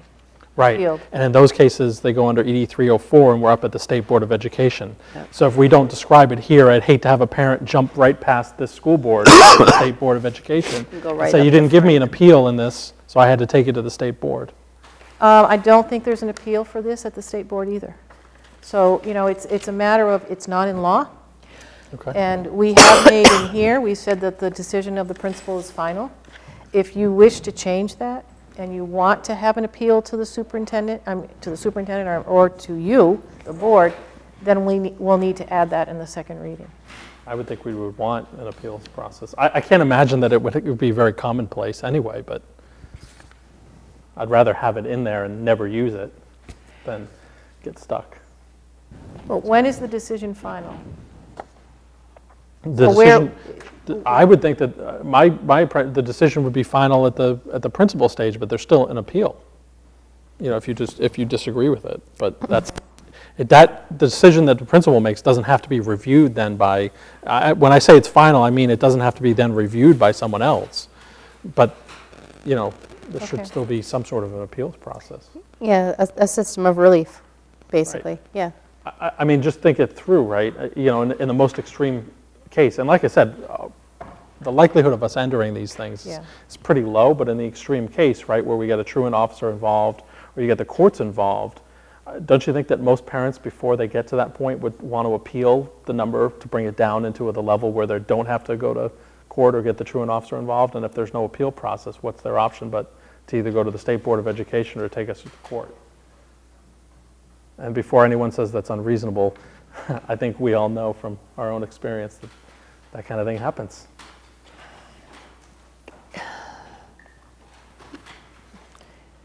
I don't know, Mr. Dowd, Attorney Dowd. Can you shed any light on this? Is there any legal reasoning to have something like this in place or not? I mean, it's our policy. If this board wants to have a system of relief in place, we can certainly do that. I'm just wondering if there's any legality. Well, I'm not aware of any legality, you know, for or against, or I'm not any, you know, I'm not the board's attorney or anything like that. No, I know you're not. It may be just You're here. good practice to have, if you felt, to have some pathway, to have that pathway in place so that there's no confusion as to whether it comes to a school board meeting, whether it goes to the superintendent's office, whether it goes to the assistant principal or the principal at another school. Just, it might be good to have some clarification on that, so. Okay.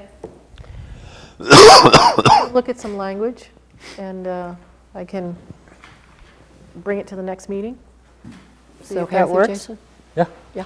I'm sure you guys looked at more policies than just Wyndham. Did you Yes. see that anywhere else? No, I didn't. Just wondering. I looked through a lot of them also, and I didn't see any Just make sure. appeals procedure. That's not to say we Yeah. shouldn't have one. Right. Right, I'm just wondering. Let me see what I can find out there. Okay.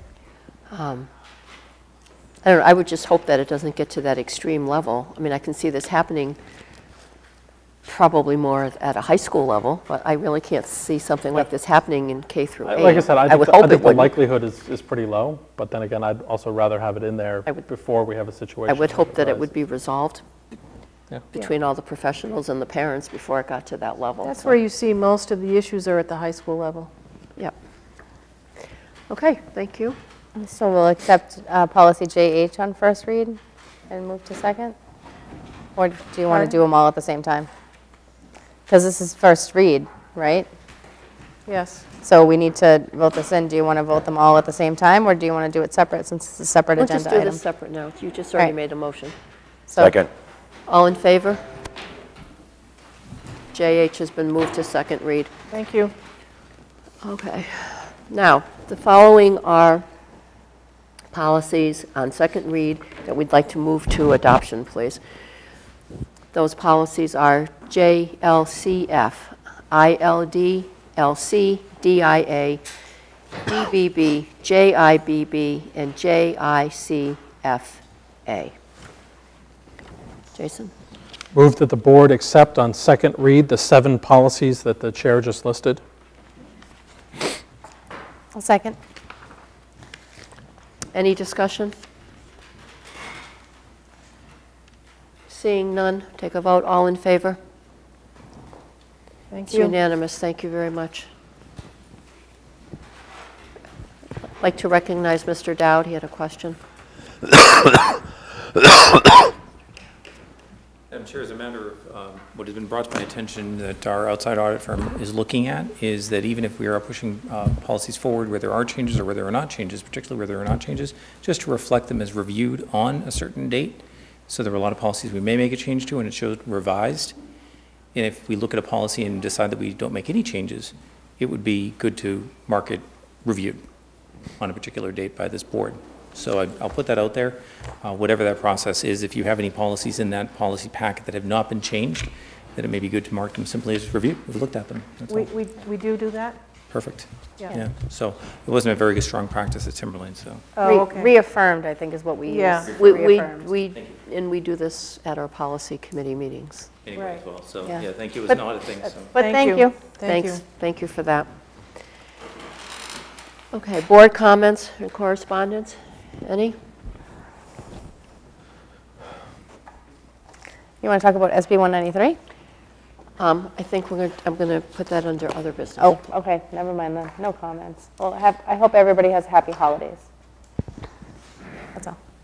Just been busy with construction committees. Been over at the schools. I was at the fourth grade course and art show, and I was at the band concert at the middle school, and I even found the time to get to some basketball games. So Nice to have you back. Okay, consent agenda, please, Dr. Wilson. There is no personnel report. And my report, I did attend the Sending School Districts meeting at Pinkerton Academy. They did finalize their budget, 1.71% over last year in terms of tuition. The tuition rate is $12,066 per student. They are moving ahead with the one-to-one device program, but they're doing it with Chromebooks, but through carts.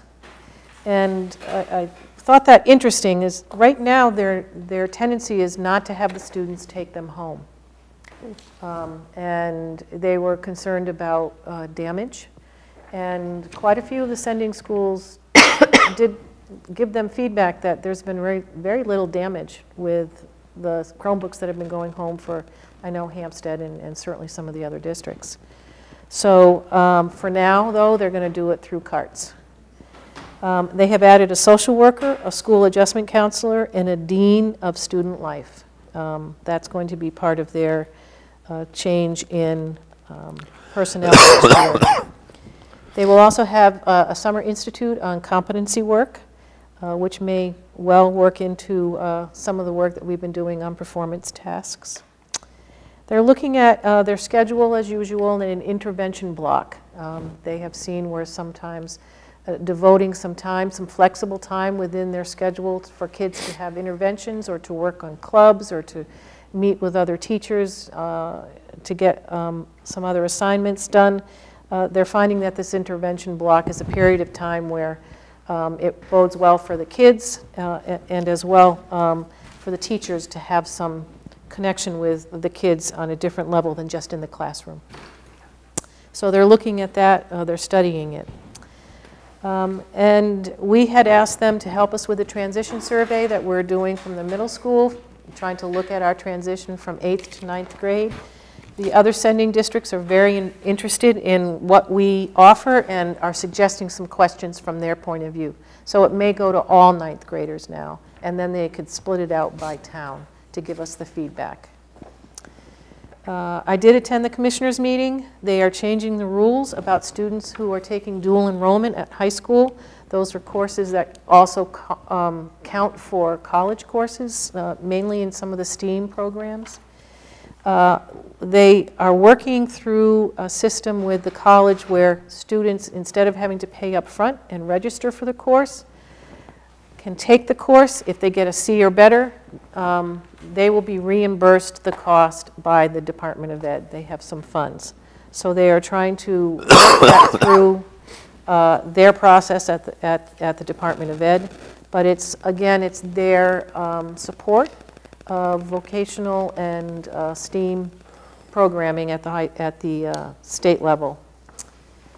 Several changes in leadership at the DOE. People have been moving around, so that is going to upset some of us in the districts in terms of who we connect with and who we've had some long-time relationships with for some of the grants and certification. And our next meeting schedule in January, February, and March is very tight, and I did share some of that with Karen. She and I are going to be working through the agenda for the next couple of months, because January we have a public hearing, and then we have a public hearing for the bond the next meeting. So we have short meeting time for January. February we have one meeting, and you know, February it looks as though that will probably be the deliberative session. So we need to talk about our schedule going forward, so I'll talk with Karen about that. And in your packet, you have the proposed resolutions from the New Hampshire School Boards Association. Just wanted to make sure you saw that, and Hampstead's proposal got in. I see that it's in, but it's not recommended by the New Hampshire School Board Association's Board of Directors. Where did I miss it? Right, it says adoption not recommended by NHSBA Board of Directors. I don't think I have it in my packet. Page 5. Oh. Okay. And they have a stated response there at the end. What page are you on? Page 5. Okay. Stated rationale to clarify current law.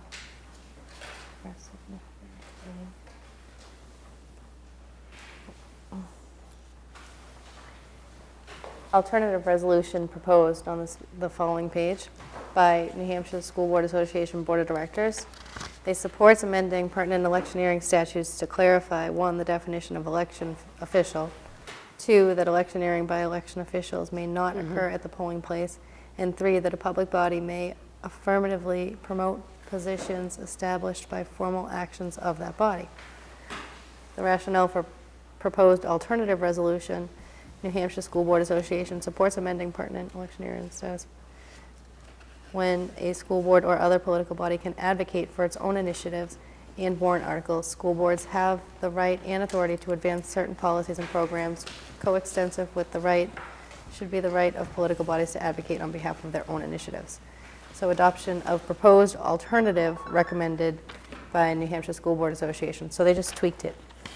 Well, it's, yeah, they don't want to mess with the law itself. They just wanted to say to the legislature, fix this. Yeah. As opposed to saying, here's how you should fix this. Here.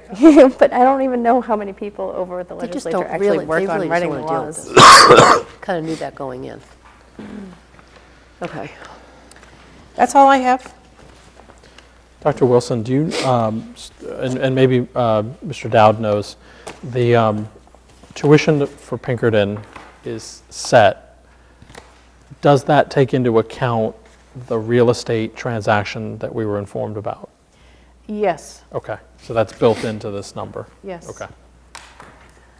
Motion to accept the consent agenda.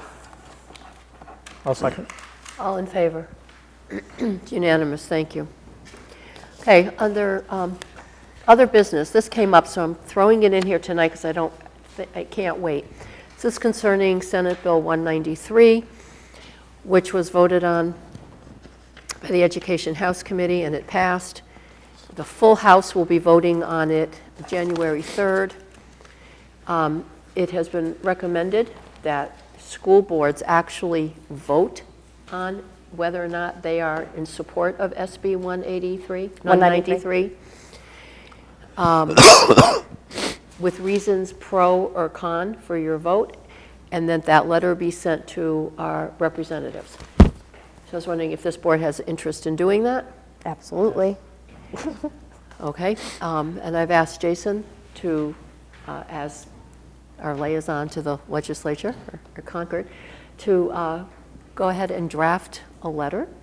So now I'm going to take a vote, I guess we'll do that formally. How is the board in favor or support of Senate Bill 190? Or opposition? Oh, well, okay, you can't do a... We can do both ways. I just You just want to do it opposition? yeah, Are we, okay, I'm okay with saying that I'm opposed to SB 193. I think it's irresponsible and reckless, and I don't understand, I can't fathom why they would do school choice this way and kindergarten funding the way they did. I just don't understand it. So I'll say that I'm opposed, and I think, if we each say our piece, then we'll all know, and then we can just vote on whether or not to send this letter. Or on whatever this the is a letter of support chooses, or fine opposition. with me. I'm opposed, and I'm for writing a letter of opposition that Jason will draft. Yeah, I've said before, I don't support 193. I think there's a lot of well-reasoned arguments for why it's a bad idea and how it's going to hurt, particularly property-poor districts in the state, which have suffered for many years under inadequate state education funding. I also think that the state legislature, has yet to really adequately fund education. There's no there's no building aid that we can tap into. Our district and other districts that are trying to do safety and security upgrades to their existing infrastructure. So there's a lot of other areas that that I would much rather see the general court take a look at and address than this what I think is an ill-conceived bill that's going to ultimately hurt a lot of districts. So, yeah. I would agree.